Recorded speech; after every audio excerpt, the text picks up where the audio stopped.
Le Seigneur soit avec vous. Et avec votre esprit. Proclamation de l'Évangile de Jésus-Christ selon saint Matthieu. Gloire à toi, Seigneur. En ce temps-là, Jésus disait à ses disciples, « Ne pensez pas que je sois venu apporter la paix sur la terre. Je ne suis pas venu apporter la paix, mais le glaive. Oui, je suis venu séparer l'homme de son père, la fille de sa mère, la belle-fille de sa belle-mère. On aura pour ennemis les gens de sa propre maison. Celui qui aime son père ou sa mère plus que moi n'est pas digne de moi. Celui qui aime son fils ou sa fille plus que moi n'est pas digne de moi. Celui qui ne prend pas sa croix et ne me suit pas n'est pas digne de moi. Oui, qui a trouvé sa vie la perdra. Qui a perdu sa vie à cause de moi la trouvera. Qui vous accueille m'accueille, et qui m'accueille accueille celui qui m'a envoyé. Qui accueille un prophète en sa qualité de prophète recevra une récompense de prophète. Qui accueille un homme juste en sa qualité de juste recevra une récompense de juste.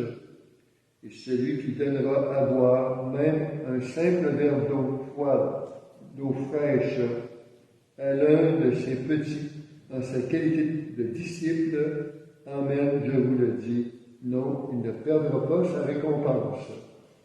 Lorsque Jésus terminait les instructions qu'il donnait à ses 12 disciples, il partit de là pour enseigner et proclamer la parole dans toutes les villes du pays.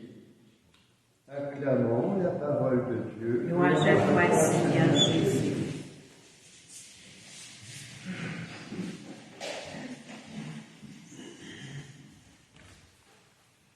Le récit de la Genèse, aujourd'hui, nous remet un peu dans le contexte de l'histoire de Joseph. On voit qu'après des années que Joseph est décédé, il est mort, suivant sa mort, oui. Alors Pharaon et tout le peuple ont comme oublié les bons services qu'il a rendus à ce peuple-là, lorsque la famine a sévi pendant plusieurs années. Et c'est là qu'on voit que l'Égypte actuellement vit une espèce de crainte, parce que le peuple hébreu devient de plus en plus nombreux. Et bien sûr, pour eux, c'est une menace de voir que si ce peuple allait s'allier à des ennemis de l'Égypte, alors voilà que le pouvoir passera maintenant au pouvoir des Hébreux.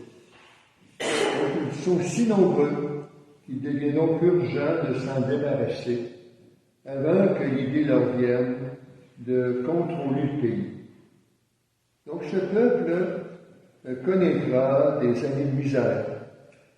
Mais Dieu n'a pas dit son dernier mot pour réaliser son plan.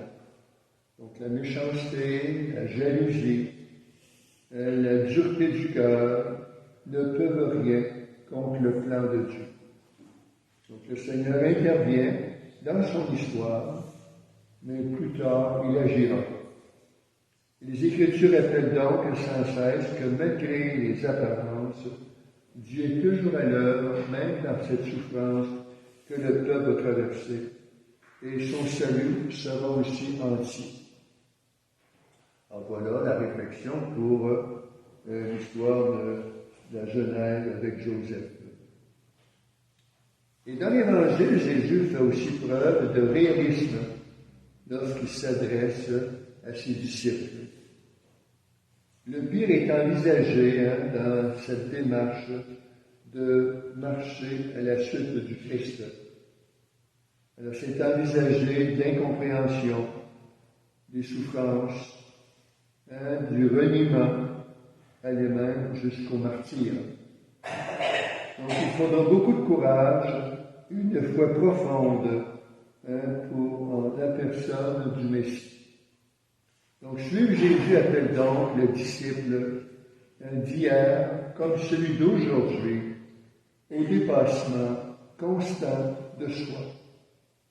Donc le glaive dont il est question à travers les paroles aujourd'hui, veut nous faire voir que ce glaive est devant nous quand vient le temps d'aller à contre-courant des idées qui sont toutes faites par les gens, et souvent des idées faites et souvent insensées. Donc c'est l'arme qui tranche entre le mensonge et la vérité de la foi.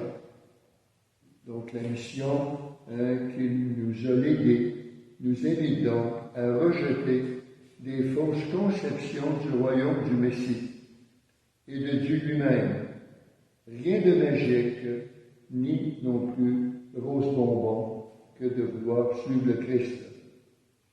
Donc Marchesa Smith, c'est fixer bien sûr notre désir de faire la volonté du Père en annonçant la bonne nouvelle du royaume et faire en sorte que le monde cherche à vouloir découvrir Jésus Messie qui veut nous sauver.